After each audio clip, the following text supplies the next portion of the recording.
حامد محمود قاسم راكب فاتح شاهد رشيد مشهود بشير نذير داع شاف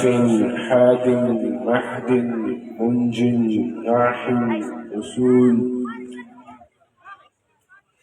الحمد لله الذي لا يبلغ مدحة قائلون ولا يحصي،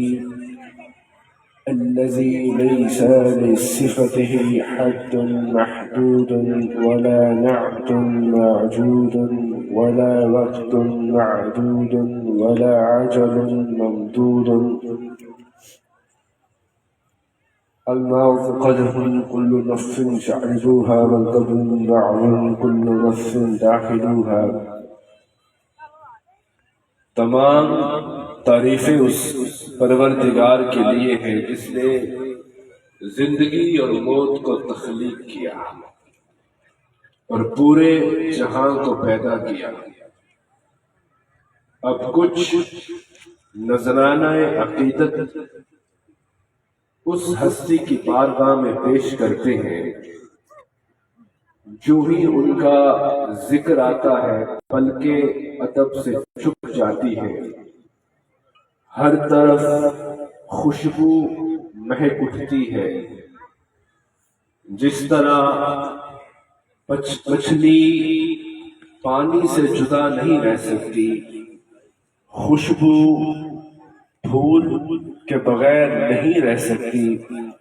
اسی طرح ایک سچا مومن ذکر مصطفیٰ کے بغیر نہیں رہ سکتا. نذرانہ عقیدت پیش کرتے ہیں جو ہے مقصود تخلیق کون و مکان، جن کی خاطر سجایا گیا جہاں، جن کے صدقے ہوئی رب کی رحمتیاں، ان نبی مکرم پہ لاکھوں سلام. اولی امتی جو بنا آپ کا، جو مقام صداقت پہ فائز ہوا اور ہجرت میں تھا ہم سفر آپ کا، ایسے صدیق اکبر پہ لاکھوں سلام. جو دعاؤں کو نبی کو مطلوب تھا، جس کا حق بول رب کو محبوب تھا، جس کو ہر حال میں فقر مرکوب تھا، ایسے فاروق اعظم پہ لاکھوں سلام. جس کے روب اور ہیبت سے کانپے زمین، جس کا فہم و فراست میں ثانی نہیں، جو ہے محبوب سرکار دنیا و دین، اس علی مولا حق پہ لاکھوں سلام. کربلا جس کے سر کو جھکا نہ سکا، لشکر ظلم جس کو ہرا نہ سکا، حق پرستی کا جس نے کیا حق ادا، اس حسین ابن حیدر پہ لاکھوں سلام. میرے دوستوں میں چند منٹ کی حاضری پیش کر کے آپ سے اجازت چاہوں گا، اور یہاں بڑے عالم حضرات شاہ صاحب موجود ہیں. اللہ تعالیٰ جل و جلالہ ہم سب کی حاضری اپنی بارگاہ میں قبول فرمائے. میرے دوستوں، بڑے خوش نصیب لوگ ہیں آپ جو مصطفیٰ کے میلاد میں بیٹھے ہیں اور حضور کی آمد کا تذکرہ کر رہے ہیں. اس کائنات میں کچھ بد نصیب ایسے بھی ہیں کہ جو ہمیشہ ذکر مصطفیٰ کو گھٹانے کی بات کرتے ہیں اور ہم سے سوال پوچھتے ہیں کہ بھائی میلاد کہاں لکھا ہے اور میلاد کیوں کرتے ہیں. آئیے میں آپ کو بتاتا ہوں کہ میلاد کب سے تھا اور ہم میلاد کسے کہتے ہیں. ایک تو آج ہم ذکر مصطفیٰ کی محفل سجا کے بیٹھے ہیں، حضور کا میلاد کر رہے ہیں. یہ میلاد کب سے تھا؟ آؤ مسلم اٹھاؤ، تمہیں زمانہ قدیم میں لے چلتا ہوں. وہ صحن مسجد نبوی کا تھا اور صحابہ رسول وہاں ایک محفل لگا کر بیٹھے تھے جس کا عنوان ذات مصطفیٰ تھا. حضور باہر تشریف لائے اور صحابہ سے پوچھا ما اجلسکم، اے صحابہ آپ یہاں بیٹھ کر کیا کر رہے تھے؟ تو صحابہ نے جواب دیا جلسنا نذکر اللہ ونحمدہ ولا ما ہدانا لدینہ ومن علینا بک، اے محمد عربی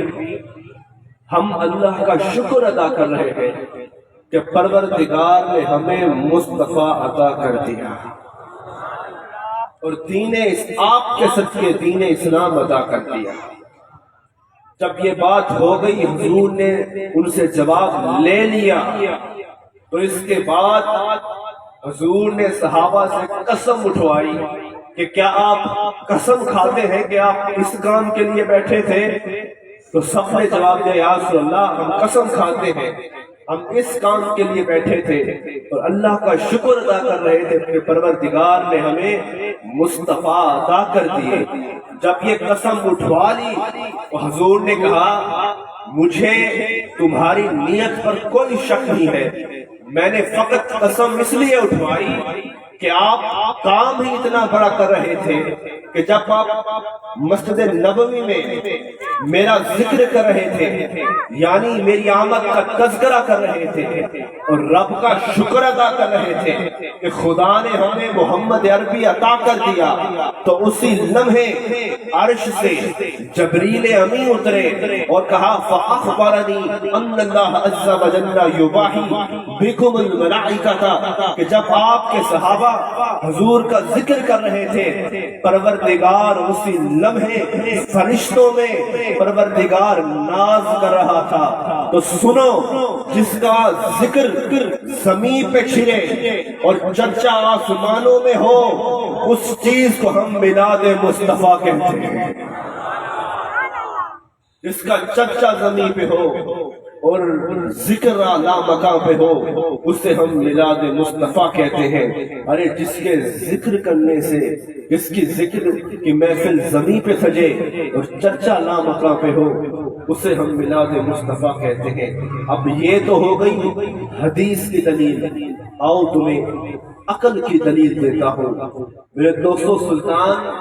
علاء الدین کا ایک وزیر تھا الشمس، جس میں محفل میں جاتا تھا جہاں بھی جاتا تھا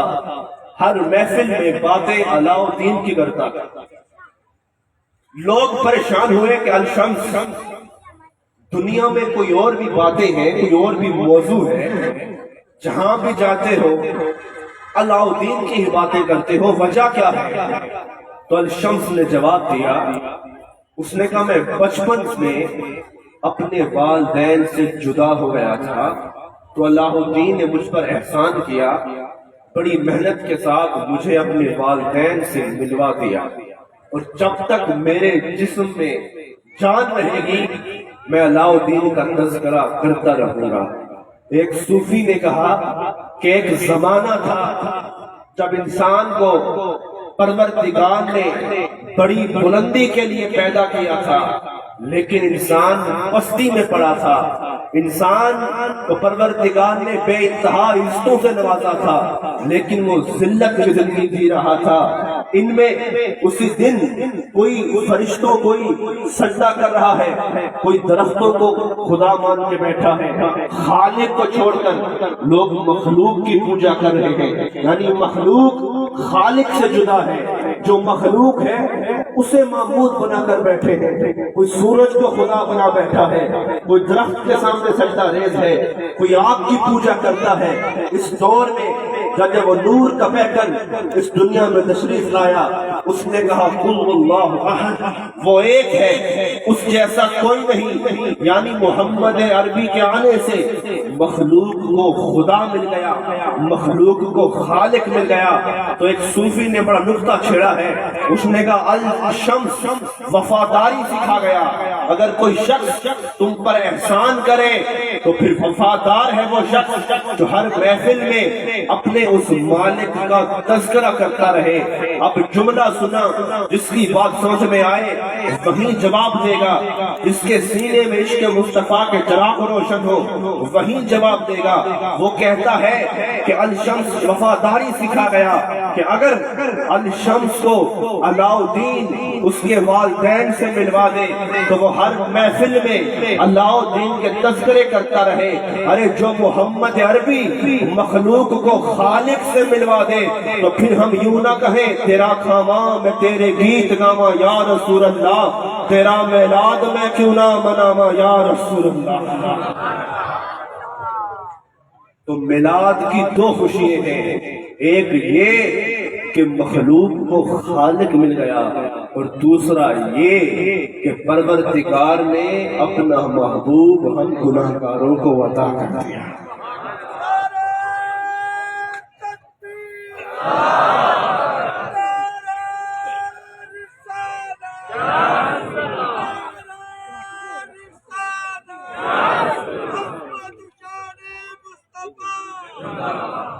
اب میرے دوستو، جہاں بھی میلاد مصطفیٰ کی محفل ہو نا تو اس محفل میں آیا ہو۔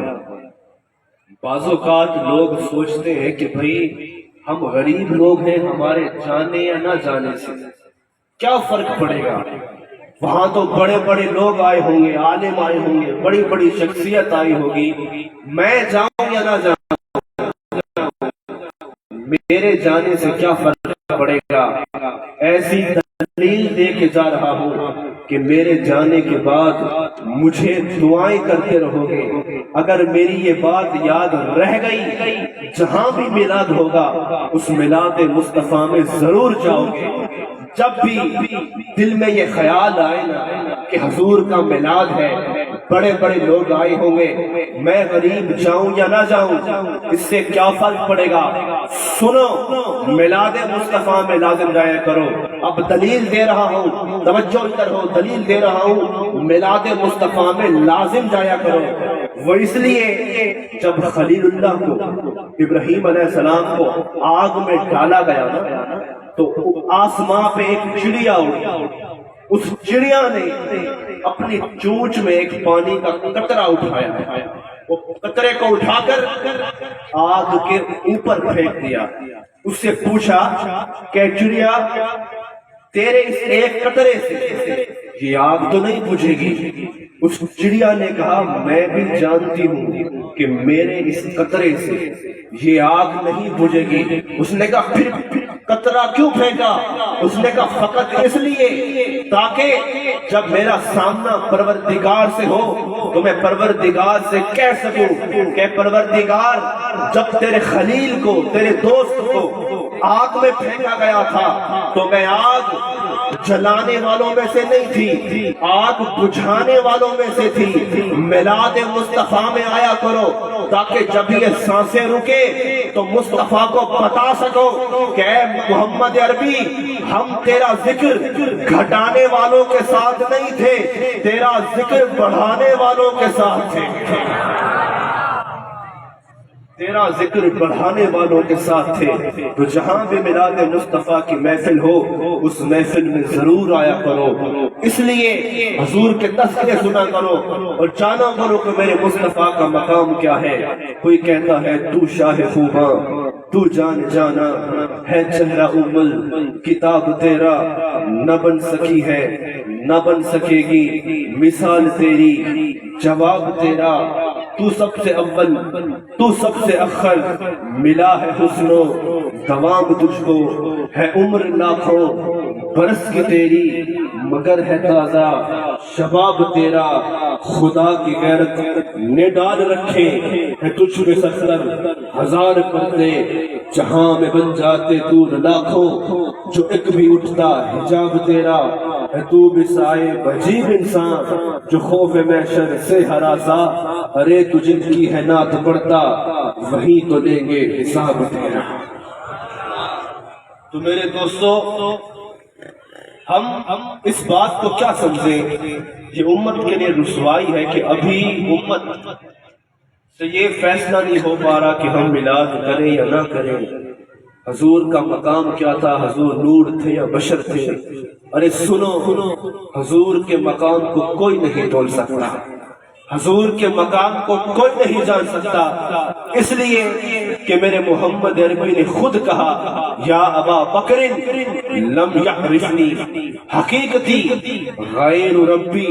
اے ابو بکر سوائے خدا کے میرے مقام کو نہ کوئی جان سکتا ہے نہ کوئی پہچان سکتا ہے۔ اس لیے مرزا غالب ایشیا کا سب سے بڑا شاعر تھا، بادشاہ منتیں کرتے تھے کہ غالب ہمارے لیے کوئی قصیدہ لکھو۔ غالب ایک دن غالب نے قلم اٹھائی اور نعت مصطفیٰ لکھنے بیٹھا تو غالب کی قلم کانپنے لگ گئی، قلم پھر رکھی، پھر قلم اٹھائی۔ لوگوں نے پوچھا غالب اتنے بڑے شاعر ہو، آج تک تمہاری قلم نہیں کانپی تو آج کیوں کانپ رہی ہے؟ غالب نے کہا آج تک میں نے قصیدے لکھے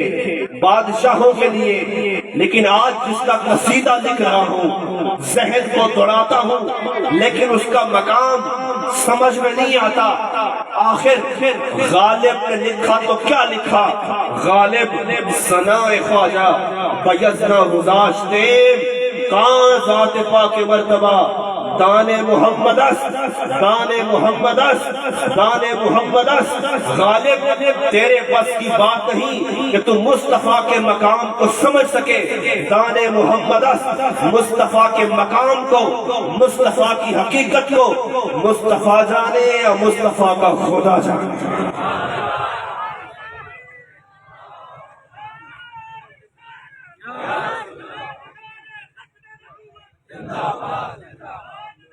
کون ان کے مقام کو سمجھ سکتا ہے؟ کون ان کے مقام کو پہنچ سکتا ہے؟ کون ان کی حقیقت کو سمجھ سکتا ہے؟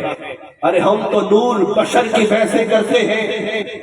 جو مصطفیٰ کی حقیقت کو سمجھ لیتے ہیں، جو مصطفیٰ کو جان لیتے ہیں، مصطفیٰ کو پہچان لیتے ہیں تو وہ یہ کہنے پر مجبور ہو جاتے ہیں، کیا کہتے ہیں؟ لم یات نظیر کفی نظر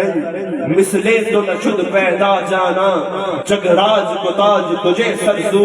ہے تجھ کو شہے دوسرا جانا، انفی اتشو و سخا کا عدم ایک سوئے پاک اے ابر کرم، برسن ہارے رم جھم رم جھم جھم دو بوند ادھر بھی گرا جانا۔ کوئی یہ کہنے پر مجبور ہوتا ہے مکھ چند بدر شاشانی ہے، متھے چمکے لات نورانی ہے، کالی زلف تے اکھ مستانی ہے، مخمور اکھی ہیں من بھریاں، اس صورت نو میں جانا کھاں، جانا کھا کے جانے جہانا کھاں، سچ آکھا کے رب دی شانا کھاں، جس شان تو بڑیاں سب جانا۔ کوئی یہ کہنے پر مجبور ہوتا ہے، کوئی جامی بن کر مدینے کی فضاؤں میں جاتا ہے اور تڑپ تڑپ کر کہتا ہے یا رسول اللہ تنم فرسودہ جا پارا، زہجرہ یا رسول اللہ دلم بج مردہ آوارا، زیسیاں یا رسول اللہ جو سورہ من گزر آری، من مسیح زدہ داری، فدائے نقش نانا لک کنم جا یا رسول اللہ، زجانی حب تو مسلم بازنجیر دل مسلم، نمی کو یمن ہستم سخندہ یا رسول اللہ، ذکر دا خیش حیرانم سیاہ شد روز اسیانم، پشیمانم پشیمانم پشیما یا رسول اللہ۔ کہیں جانی تڑپ تڑپ کے کہتے ہیں یا رسول اللہ اگر آپ کے در کی خاک مل جائے تو جامی اپنی جان قربان کر دے۔ کہیں اقبال مدینے کی سرزمین پہ جاتے ہیں، تڑپ تڑپ کر کہتے ہیں دلے بے محبوب حجازی بستائیں، زی جہد بیک دیگر پہ بستائیں، کہتے ہیں میں مدینے گیا، محبوب کی چوکھٹ پر اپنے سر کو رکھ دیا، وہاں سے بادشاہ گزرا، اس نے کہا اقبال کیا کر رہے ہو؟ مصطفیٰ کو سجدہ کر رہے ہو۔ اقبال نے کہا گستاخ نہ بن، محبوب کو سجدہ نہیں کر رہا بلکہ محبوب کی خاک کو اقبال اپنی پلکوں پہ سجا رہا ہے۔ کہیں اعلیٰ حضرت جب مدینے جاتا ہے تو کہتا ہے وہ زوئے لالا زار پھرتے ہیں، تیرے دن میں بہار پھرتے ہیں، اے محمد عربی کئی بار آپ کو خوابوں میں دیکھا ہے، آج دیدار کرا دیجئے۔ تو دل سے آواز آتی ہے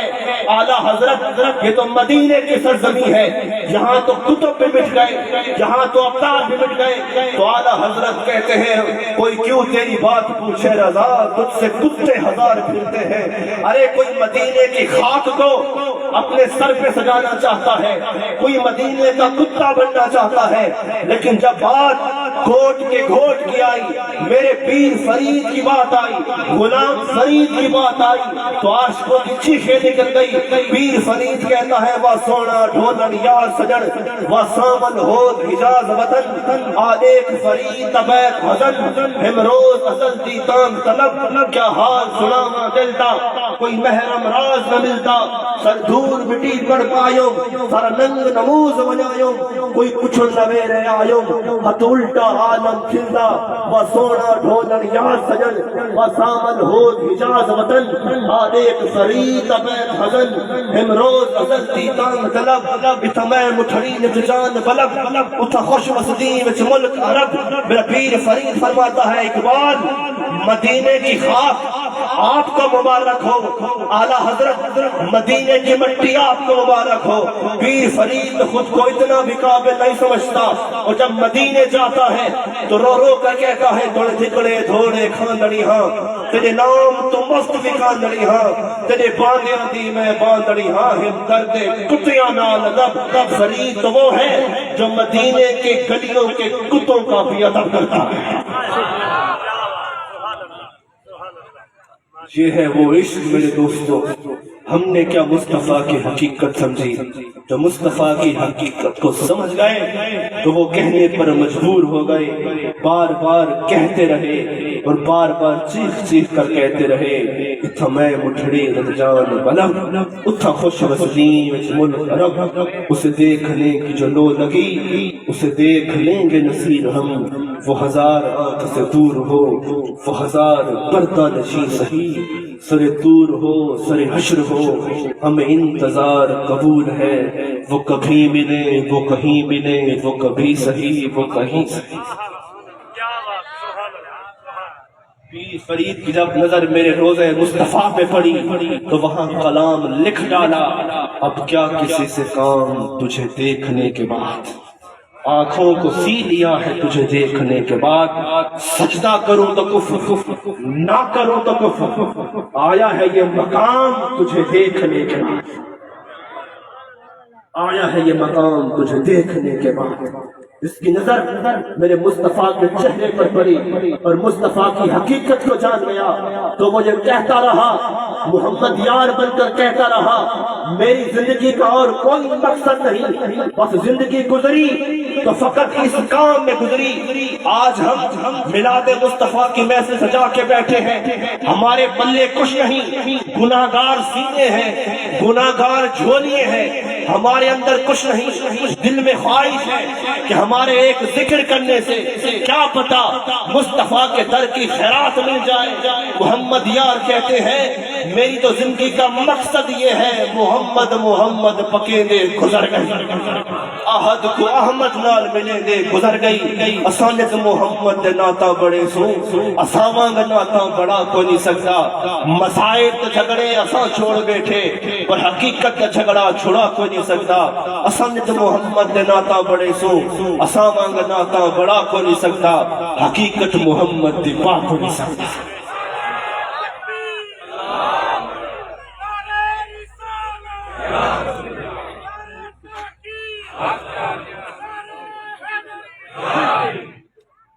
میرے دوستو یہ وہ لوگ جو مصطفیٰ کی حقیقت کو پا جاتے ہیں۔ ہم نے کیا محبت کی، ہم نے کیا عشق کیا، ہم تو بس عشق مصطفیٰ کے خیرات مانگ سکتے ہیں اور بھیک مانگ سکتے ہیں، جن کو عطا ہو گئی کہیں وہ پیر نصیر الدین نصیر بن کر چمکنے لگ گئے، کہیں لاہور میں گنج بخش فیض عالم مظہر نور خدا، نا کسارا پیر کامل کاملارا رہنما بن کے چمکنے لگ گئے، کہیں کوٹ کا گھوٹ بن کر کہتا ہے خلقت کو جیندی گول ہے، ہر دم فرید گول ہے، میں خانہ فرید میں عاشقوں کی دھوم ہے، زمانہ ہو رہا ہے دیوانہ فرید کا۔ میرے دوستو پروردگار میری حاضری اپنی بارگاہ میں قبول فرمائے، اور یہاں ایک عظیم الشان ذکر مصطفیٰ کی محفل سجائی گئی، عالم حضرات، مشائخ حضرات، دیگر عظیم اہل علاقہ اس پاک محفل میں تشریف لائے، ہم سب کی حاضری اپنی بارگاہ میں قبول فرمائے۔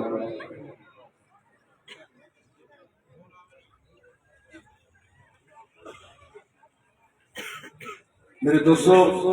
اس سے کچھ ٹائم اور کہا گیا ہے، لیکن میں آپ سے 10 منٹ اور لوں گا،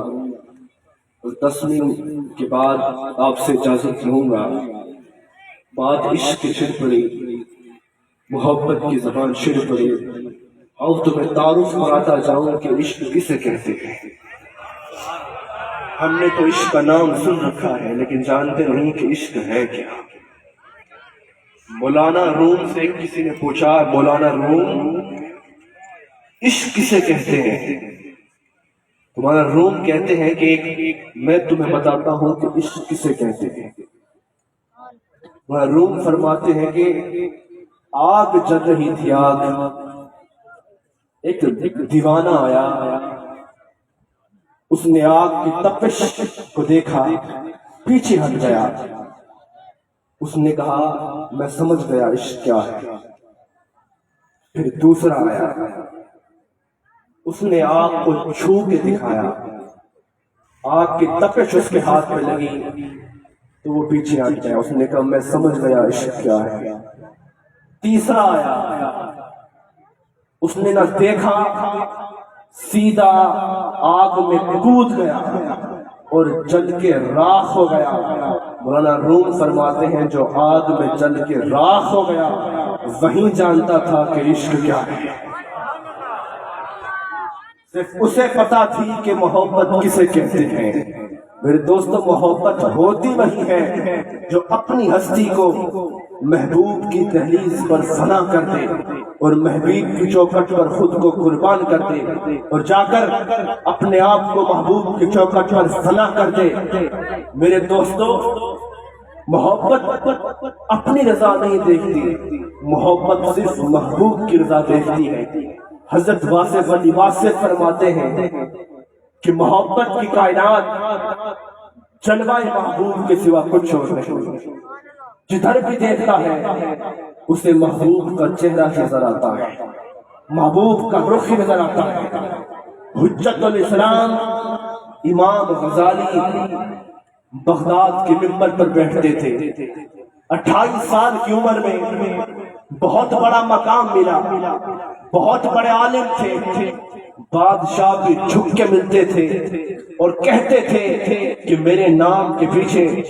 بڑے بڑے لقب لگایا کرو۔ امام غزالی، دنیا ان کو مانتی تھی۔ ایک دن رات کو سوئے تھے، محبوب کا دیدار ہوا، صبح اٹھے، بچوں کو پڑھانے کے لیے آئے۔ وہی امام غزالی جو مہنگے مہنگے سوٹ پہنا کرتے تھے، جب صبح پڑھانے آئے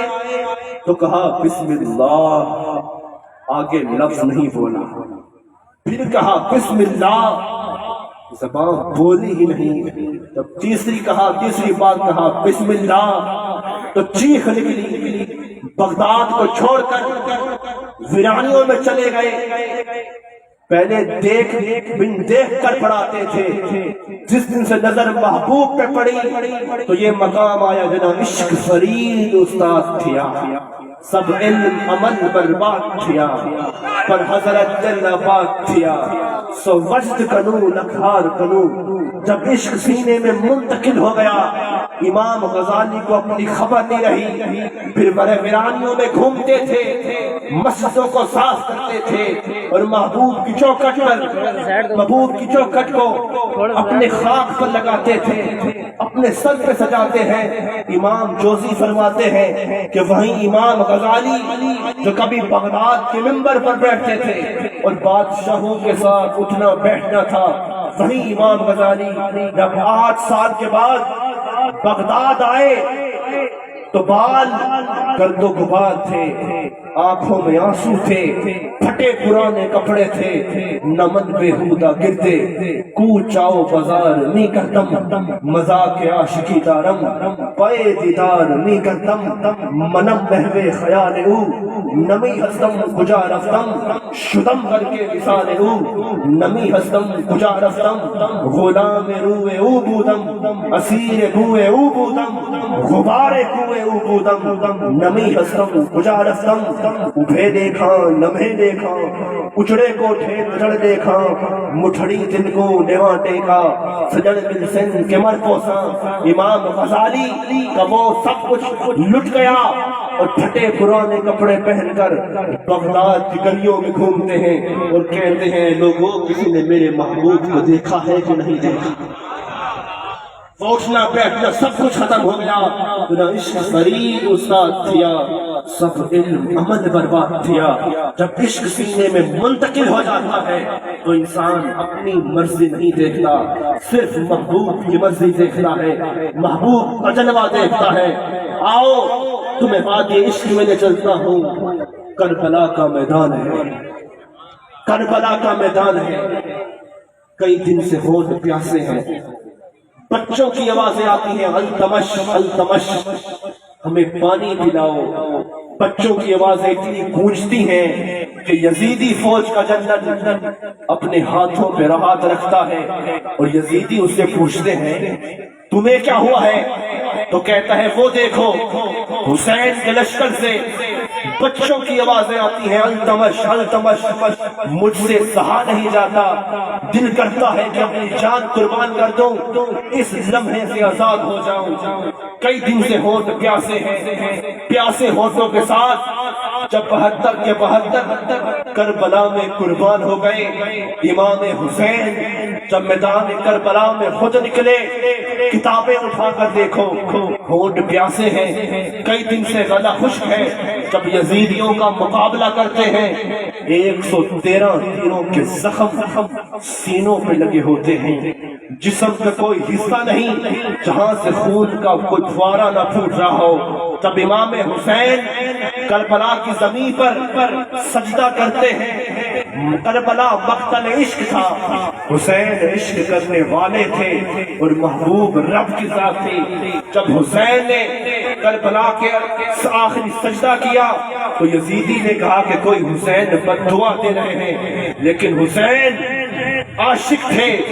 بد دعا نہیں دی جب سر سے تن سے جدا کرنے لگا تو امام حسین کے آخری لفظ سنو گے تو تمہاری چیخیں نکل جائیں گی جن کے 72 کربلا میں قربان ہو گئے ہوں اور بچے التمش التمش کی پیاسوں کے ساتھ کربلا میں تڑپ رہے ہوں اور 113 تیر سینوں پہ پوست ہو اور جسم کے ہر حصے سے خون نکل رہا ہو میرا حسین جب کربلا میں سجدہ کرتا ہے سجدے سے سر اٹھاتا ہے تو پروردگار کو کہتا ہے اے پروردگار اللہم رضن قضائکا والصبرا علی بلائکا وتسلیما لامرکا سبحان ربی العالی اے خدا کی قسم حسین کو اپنے زخموں کا بدلہ نہیں چاہیے حسین کو تیری رضا چاہیے حسین کو تیری رضا چاہیے اور جس کے سینے میں عشق مصطفیٰ اور عشق الہی منتقل ہوتا رہا وہ خود کو محبوب کی دہلیز پہ قربان کرتا رہا اور کہتا رہا تیرے نینا تیر چلایا تیرے رمضاں شور مچایا المست ہزار ملایا لکاشک مار نوایا ابراہیم بڑا اڑایوں بار بہو سجایا صابر دے تنکیڑے مچے موسیٰ تور جلایا ذکریہ کلو تھر چڑیوں یایا گھوٹ کہایا یونس بیٹ مچھی دے پایوں نوح طوفان لڑایا شاہ حسن کو شہر مدینے کربلا دا جام پلایوں کربلا میں دیکھ چلا کر ایڑا کیس کرایوں کر دردہ بار اٹھایا ہر ایک اپنا فرض نبھایا کر قربان فرید سے اپنا ہن تیرا مارا یہ ہے میرے دوستوں مقام عشق جہاں خود کو محبوب کی دہلیز میں قربان کرنا پڑتا ہے اور خود کو فنا کرنا پڑتا ہے جب انسان محبوب کی دہلیز میں قربان ہو جاتا ہے تو وہ مرنے کے بعد بھی